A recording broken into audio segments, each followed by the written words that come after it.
I am the Tofu Golem. Please enjoy the video. You start in Device Manager because this is the direct control point for drivers. Once there, find the device that misbehaves and open Properties. Make sure you are on the Driver tab.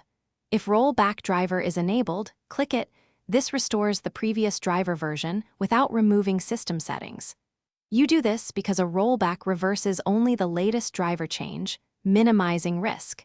If the button is grayed out, leave Device Manager open and move to the next step to handle the absence of a rollback option.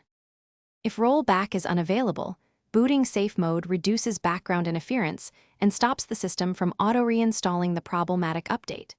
Once in safe mode, uninstall the device from Device Manager. Avoid checking Delete Driver software unless you have the older package ready. After uninstall, install the downloaded older driver package from the manufacturer or use Add Legacy hardware if needed. You do this to force the system to accept a previous, stable driver rather than the broken update the OS keeps pushing.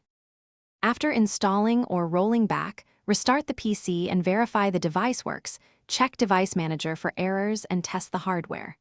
If the problem remains, use System Restore to revert the whole system to a point before the update. This is a reliable fallback.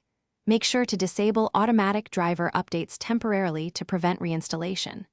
Troubleshooting tip: if nothing helps, boot into Windows Recovery, choose Advanced Options, and restore a system image or undo recent updates to guarantee a clean revert. Thanks for watching. Consider subscribing if we helped you today.